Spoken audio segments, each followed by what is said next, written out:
Boa noite, irmãos. Boa noite. Hoje, com a ajuda de Deus, nós vamos refletir sobre a importância do culto de estudo e oração.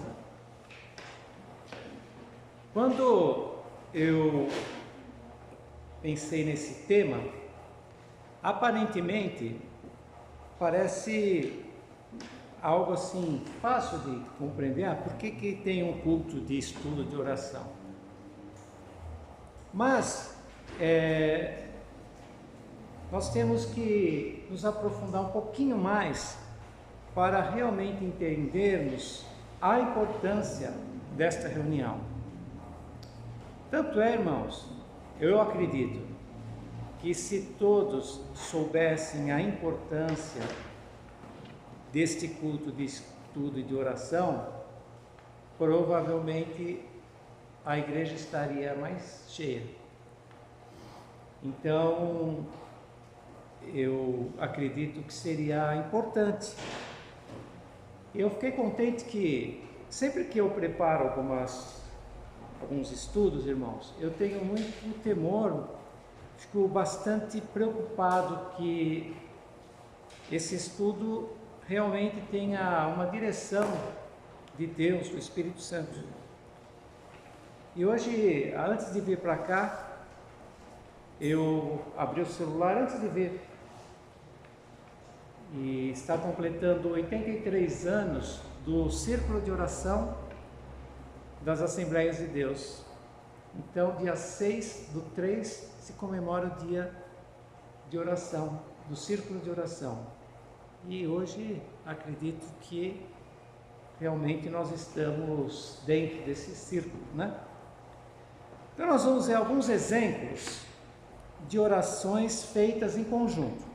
Porque nós temos aquelas orações particulares em casa e temos esta oração em conjunto, a oração feita com a igreja. E como o assunto é esse, eu peguei alguns versículos que têm a ver com ou a igreja ou o conjunto de irmãos orando, tá? Então vamos ver. Em Atos capítulo 2, versículo 42, está escrito assim: e perseveravam na doutrina dos apóstolos e na comunhão e no partir do pão e nas orações. Aqui o próprio verbo perseveravam significa o quê? Havia continuidade. Irmãos, começar alguma coisa é fácil, mas dar continuidade é mais difícil. Então, quando diz assim, perseveravam na doutrina dos apóstolos e na comunhão e no partir do pão e nas orações. E é claro, irmãos, que teria algum efeito. E qual foi o efeito? Primeiro, quando eles estavam reunidos todos no mesmo lugar, em que veio o Espírito Santo, e aquele mover do Espírito Santo, aquelas línguas que foram derramadas, a partir daquele momento que eles estavam em oração, em comunhão, depois foi feito um anúncio do Evangelho e quase 3.000 almas se converteram. Então, rapidamente foi visto o efeito da oração.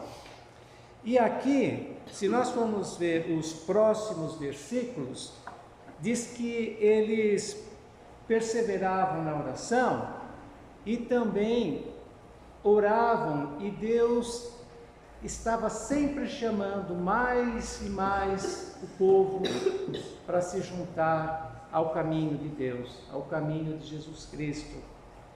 E justamente por estar em oração, eles conseguiam um revestimento a tal ponto que todos tinham tudo em comum.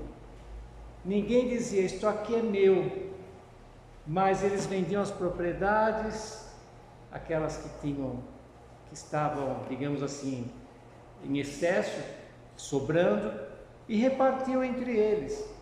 E se reuniam com singeleza de coração, se reuniam com amor, com reverência e com a presença de Deus. Então, tudo isso foi por intermédio da oração. A oração, ela é fundamental. Isso nós vemos não só na Bíblia, irmãos, mas na própria história. Só vou citar um exemplo. John Knox, ou Knox, do século XVI, ele era um reformador, e ele orou a Deus e falou: Senhor, dá-me a Escócia, senão eu morro. Por causa de um homem, a oração de um homem, que a oração de um justo pode muitos seus efeitos, Deus fez um avivamento na Escócia. E a própria rainha da Escócia dizia o seguinte: eu temo mais a oração de Knox do que todo o exército da Europa. Então, irmãos, um homem, por intermédio, não o homem, mas os irmãos entendem, por intermédio de um homem de oração, Deus chamou uma nação. Então nós estamos aqui, quem sabe, num propósito nosso, não precisa chamar uma nação, mas chamar pelo menos a rua, o bairro aqui, irmãos? Encher essa igreja aqui. Por quê? Porque aqui é pregada a palavra da verdade. Enquanto muitos lugares aí estão fazendo de tudo na hora da pregação, menos falando do Evangelho. Então vamos orar a Deus. Senhor, nós não precisa ser igual John Knox, que o Senhor deu a Escócia para ele, mas dá para nós pelo menos esse bairro aqui, que encha todos esses bancos, que haja um fervor de quinta-feira, que quando chega mais ou menos 6 horas, todo mundo já começa a olhar para o relógio e falar: hoje eu não posso faltar, tem culto de oração na minha igreja. Vocês não acreditam que pode acontecer isso? Sim. Então, vamos começar hoje e perseverar. A segunda passagem, Atos 3, versículo 1. Certo dia, Pedro e João estavam subindo ao templo na hora da oração, às 3 horas da tarde. Eles oravam às 9 horas da manhã, 3 horas da tarde e no pôr do sol. Só podia ter milagres. Pedro estava indo para o templo, já tinha um coxo lá. Não tem ouro nem nada, mas o que eu tenho, isso te dou. Em nome de Jesus Cristo, levanta e anda. Então, irmãos, sem oração não tem revestimento, sem oração não tem obras, milagres. E nós percebemos que, infelizmente, os irmãos sabem que eu gosto de pesquisa, eu fiz uma pesquisa de madrugada, comecei a fuçar no celular para ver 1h30 da manhã, 1h, aí eu olhava, 343 pessoas online. Falei, misericórdia, o povo não dorme? Mas você não estava acordado? Estava, mas eu estou querendo justamente saber o que está acontecendo. E este aparelhinho aqui, irmãos, ele infelizmente está acabando com muitos momentos de oração. Para orar 10 minutos é uma tristeza, Dói, se for de joelhos então, mas para ficar 2 horas aqui no celular ninguém percebe. Não é assim, irmãos? Falo a partir de mim, tudo que eu for falar aqui é a partir de mim, tá, irmãos? A palavra de Deus, ela corrige primeiro aquele que está lendo ou que está pregando, e depois para aqueles que estão ouvindo. O primeiro a levar uma surra aqui é quem está aqui em cima, tá? Então eu quero que os irmãos entendam isso. Estou dentro aqui de todo o esquema. Aí depois, Atos 13, versículo 3. Pedro, pois, era guardado na prisão, mas a igreja fazia contínua oração por ele a Deus. Nossa, Pedro devia estar preocupado na prisão, Mataram o Tiago, ele devia estar numa preocupação. Estava dormindo lá. O anjo teve que chegar. Acorda, Pedro. Quem daqui? Eu devia estar lá, Senhor, será que amanhã que eu vou morrer? tem misericórdia. Pedro estava dormindo, sossegado. Mas a igreja estava aqui orando. É engraçado, eu estava pensando, quando Pedro chegou lá, foi tirado da prisão, os irmãos sabem, os anjos, né, tiraram desde aquilo que prendeu seus braços, abriram os portões, tudo. Aí ele bateu, aí foi Rode lá, Pedro pediu, falou assim, é Pedro. Aí ela, pelo gozo, nem abriu a porta, coitada, ficou lá fora. Aí, é Pedro que está aí fora. Não, está delirando aí, deve ser seu anjo. Se falaram isso, nem eles estavam com fé. Senão falavam, Pedro, a gente estava orando para isso, vai lá, vamos lá abrir a porta para Pedro. Não, é seu anjo. Então é interessante que muitas vezes a fé, ela falta até em lugares assim que é comum Deus está sempre fazendo obras. Por quê? Porque nós somos assim, irmãos. Nós temos que todo dia nos converter, todos os dias renovar. Não é assim? A nossa fé tem que ser igual café, tem que estar sempre quentinha, né? Café frio ninguém gosta, né? Bom, essas piadinhas aí. Quais os benefícios dessas orações? Comunicação com Deus,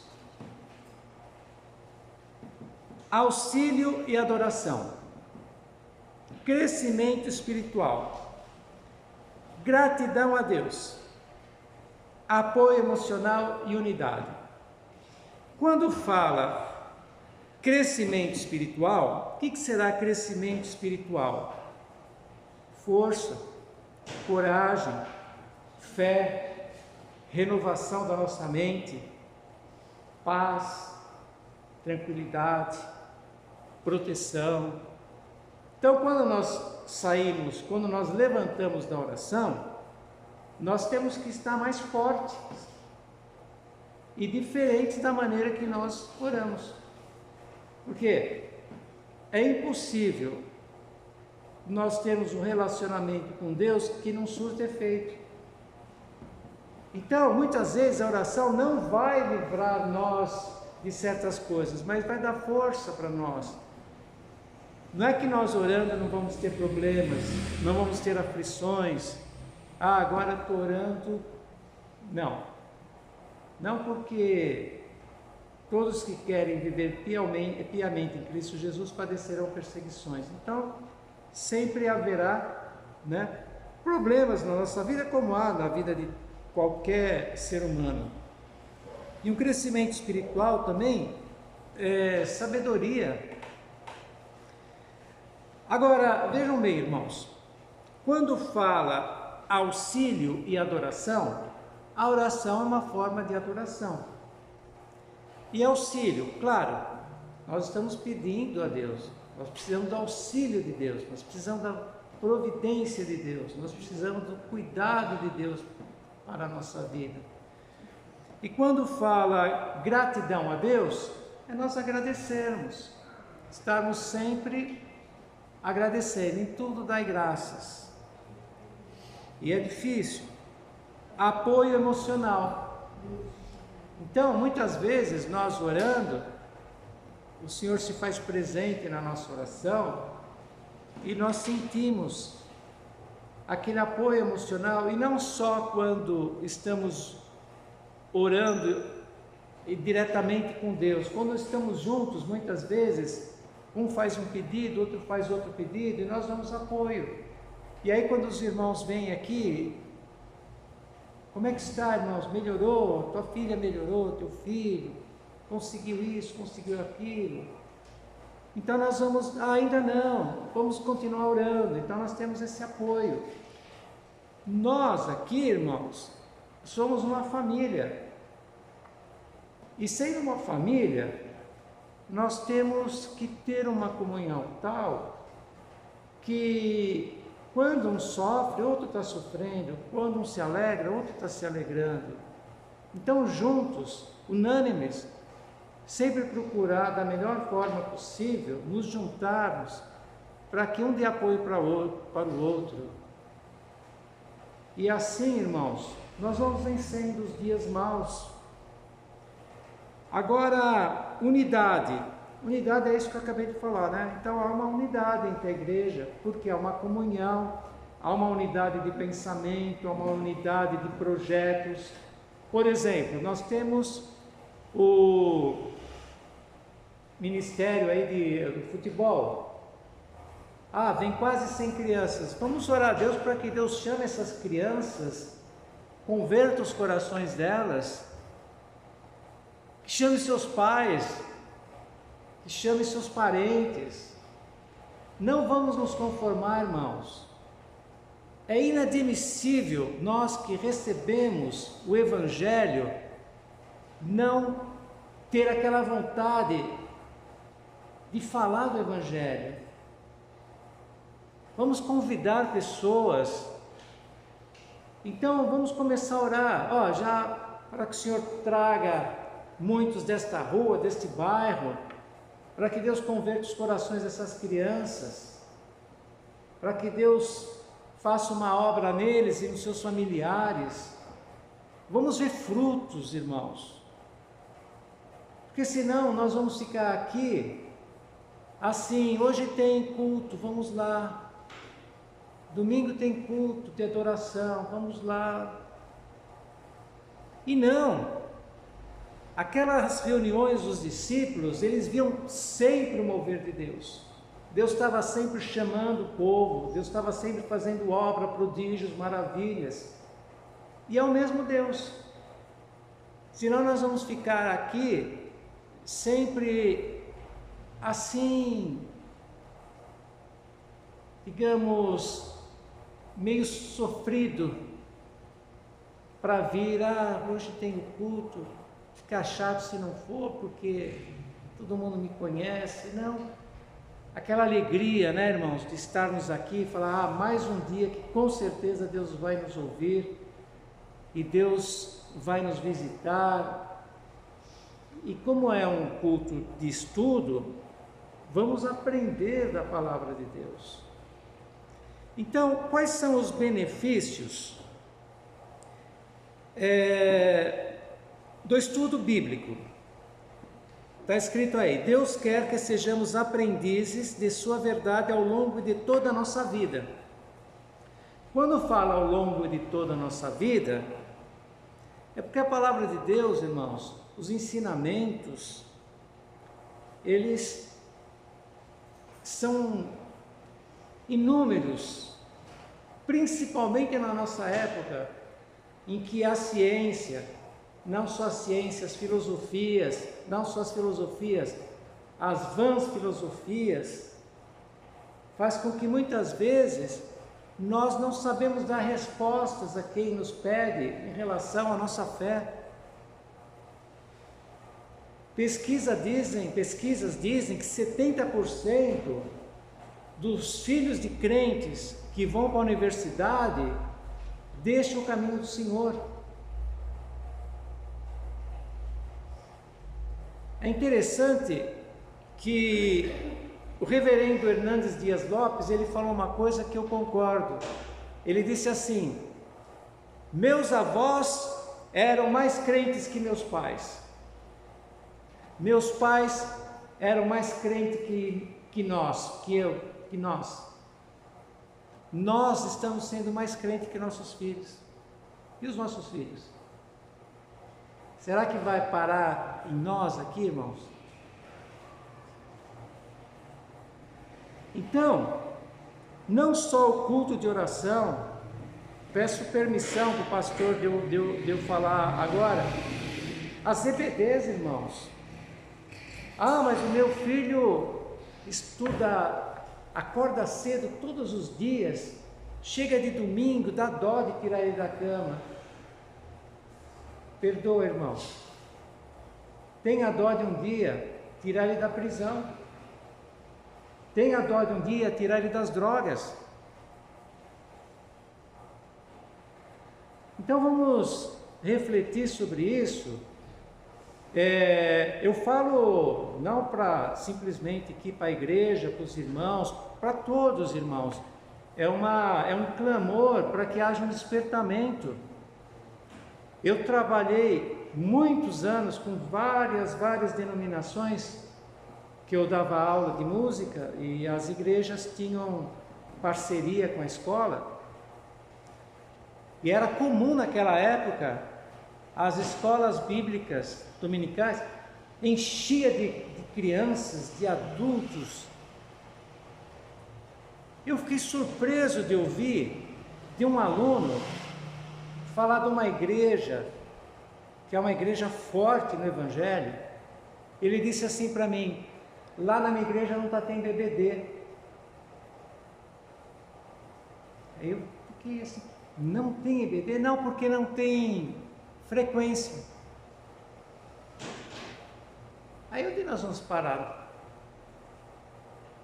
O que nós estamos fazendo com nossos filhos, com os nossos netos? Não é, irmãos?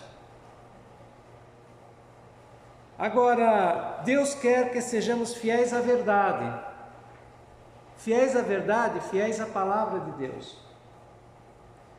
Porque há muitas falsas doutrinas, há muitas heresias, há muitas ideologias. Então nós precisamos do quê? A verdade. E a verdade está onde? Na palavra de Deus. Então, Deus quer que sejamos fiéis à verdade. Deus quer que ensinemos a verdade aos outros. Como que nós vamos ensinar se nós não sabemos nem para nós? Então, irmãos, seria bom aquele ensino dos pais para os filhos, dos avós para os netos. Vem aqui, hoje nós aprendemos isso. Ou no culto de oração. Estimular as crianças, né, irmãos? Porque os dias são maus. Os irmãos viram aí eu, claro, não assisti, a gente vê notícias só do carnaval. Está uma onda de deboche cristão. Estão debochando da fé de Cristo, da fé cristã, estão debochando de Cristo. Nós estamos um passo para uma perseguição religiosa contra os cristãos. Cristofobia. E será que nós vamos estar preparados? Nossos filhos vão estar preparados?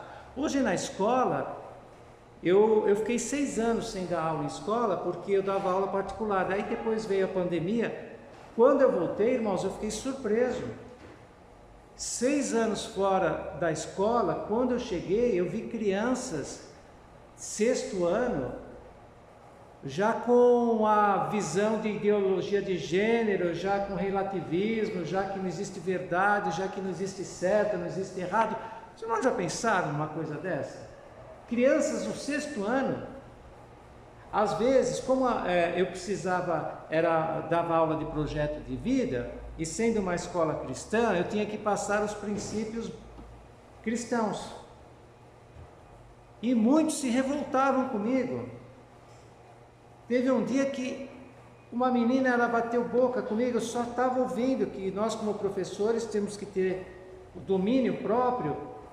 A outra professora da outra sala falou: professor, eu não sei como o senhor aguentou, deu para ouvir da minha sala a menina gritando com o senhor, porque eu estava falando uma coisa muito errada. Sabe qual? Honrar pai e mãe. Os irmãos acreditam numa coisa dessa?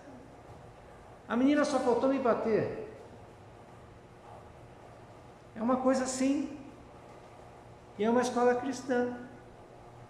Então, irmãos, é muito complicado nós estarmos numa época dessa. Não estou falando para a igreja aqui em si, eu digo o mundo cristão. Nós estarmos numa situação dessa e nós dormirmos, não fazer nada, ficar assim acomodados. Aí depois diz assim: o que o estudo bíblico combate? Aqui tem umas Irmãos, tem umas palavras assim meio estranhas, eu não vou entrar totalmente aqui, porque parece que estamos querendo mostrar teologia, nada disso. Eu só vou falar meio por cima. Quais são as heresias? Quais são as vãs filosofias? Hoje nós vemos, por exemplo, vai pegar o celular, todas essas filosofias estão no celular, estão na mídia em geral, nas mídias, estão na televisão, estão nos rádios. Por exemplo, quais são? Antropocentrismo. O que é? O homem no centro. O homem é o centro de tudo. Deus é quando sobra um tempo. Deus é para o final de semana. Materialismo, aquela obsessão pelas coisas materiais. É muito bom e deve se estudar, deve fazer mestrado, doutorado, sim. Mas pensando no mestrado, doutorado, para eu ser um instrumento de Deus nessa sociedade. E não simplesmente por um título, para querer fazer nome. Vai fazer nome. Eu quero trabalhar muito, que eu quero deixar herança para meus filhos. Melhor que a herança é o legado que você vai deixar para os teus filhos. Deixa um legado de um cristão. Deixa um legado da palavra de Deus no coração deles, né? Pode deixar herança também, não é isso, né? E como eu falei, relativismo. Não há certo nem errado. Não há certo nem errado. Não existe a verdade absoluta. É uma contradição interna. Tudo é relativo, não existe verdade. Mas se você fala que não existe verdade, é a tua própria verdade falar que não existe verdade. Vocês viram que é uma contradição na própria palavra. Como que não existe verdade? Como que não existe o certo? Eu ouvi, não sei se foi no rádio, não me lembro, irmãos, um ladrão entrou numa casa. E quando ele foi sair, ele foi pular as grades, ele ficou pendurado, preso, pois os donos da casa foram processados e tiveram que pagar os prejuízos aí da saúde do ladrão. É loucura isso daí. Aí o pai de família é morto, a família fica sem sustento, o ladrão está preso, ele ganha na prisão, a família ganha. Estão vendo como é importante a oração num mundo tão complicado? Outra coisa, ocultismo, irmãos, está cheio disso. Hoje, eu quando comecei a estudar coaching, essas coisas, era diferente. Agora não, coaching está virando uma religião, está virando o ocultismo, experiências místicas. Aí eles começam a falar de mestres ascensionados, porque Jesus foi um grande mestre. Jesus não foi simplesmente o grande mestre, ele é o Filho de Deus, genuíno. Não é um dos grandes mestres. Então, está penetrando em todos os lugares. Aí aquelas experiências místicas, fora do corpo, irmão, é loucura. Você fala para os irmãos, cada coisa que a gente vê, porque como eu trabalho com muitas pessoas, a gente vê mais coisas. Então hoje é comum. Aí se você for ver na internet, o aumento de ateus que estão crescendo cada vez mais. Você vê lá o número, hoje tem 3.000 seguidores, depois tem 10.000, depois tem 20.000, depois tem 50.000, e todos contra a palavra de Deus, contra o Evangelho. Então nós temos que saber como responder em relação à nossa fé. ao mesmo tempo, como nós vamos nos preparar, como nós vamos preparar nossos netos? Hoje a minha preocupação são meus netos, porque meus filhos já são adultos. Eu nunca faltava, não estou querendo impor como exemplo, irmãos, eu nunca tive carro e não tinha. Eu ia de ônibus muitas vezes, frio, chovendo, levava meus filhos a partir de 2 anos de idade e levava eles lá não falava EBD, era reuniões de jovens e menores, e ficava com eles até o final, nunca deixei de levá-los. Agora, quanto depois o destino deles, o futuro, chega uma hora que a gente não pode fazer nada, né? Mas pelo menos fazer a nossa parte, né? Então, domingo de manhã era dia de reunião de jovens. Pai, estou morrendo de sono. Eu vim às vezes ia para um casamento, chegava a 1h30, 2 horas da manhã. Pai, amanhã posso ficar? Não, só é o seguinte, você dorme depois do almoço, dorme a tarde toda, mas não falta na reunião. Entende, irmãos? Seguindo aqui, das reuniões de estudo, né? Então tá aqui, ó, lá bem no final da página, exemplos de reuniões de estudo da Palavra de Deus no Novo Testamento. Jesus ensinou a sua doutrina aos seus discípulos nos capítulos 5 a 7 do Evangelho escrito por Mateus no Sermão da Montanha. Aliás, é muito importante, irmãos, quando nós lermos o Sermão da Montanha, capítulos 5 a 7 de Mateus, nós vamos ver como nós estamos longe do Evangelho, muito longe, que é só por fé mesmo, pela graça que nós somos salvos. Porque lá está uma excelência de uma consagração mas pelo menos temos que ter parâmetros, né? Aí Pedro, na outra folha, atrás, se reuniu com os discípulos para ensinar-lhes sobre nosso Senhor Jesus Cristo e explicar-lhes as Sagradas Escrituras. Paulo, apóstolo, ensinava nas sinagogas e também na escola de um certo tirano. Tinha uma escola, irmãos. Ele ficou lá por espaço de 2 anos ensinando. Os irmãos sabiam disso? 2 anos ele ficou ensinando numa escola.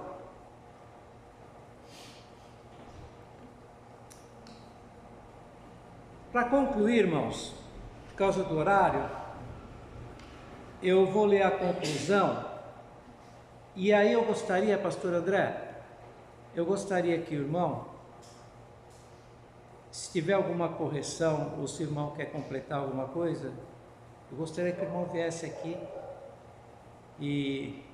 ou pode corrigir alguma coisa ou completar, se o pastor sente, tá bom assim? Conclusão: neste estudo podemos demonstrar, ainda que sucintamente, sobre a importância do culto de ensino e oração. Por isso, fazemos um convite a todos os irmãos e irmãs da Igreja Evangélica Batista Moriá, que dentro do possível, aproveitem as oportunidades de participar juntamente conosco desses cultos de ensino e oração. Sabemos que a oração e o ensino bíblico nos aproximará ainda mais de Deus e de suas bênçãos. Será uma alegria imensa estarmos reunidos para crescermos na fé e no conhecimento do Evangelho de nosso Senhor Jesus Cristo. A quem seja toda a glória e louvor. Amém.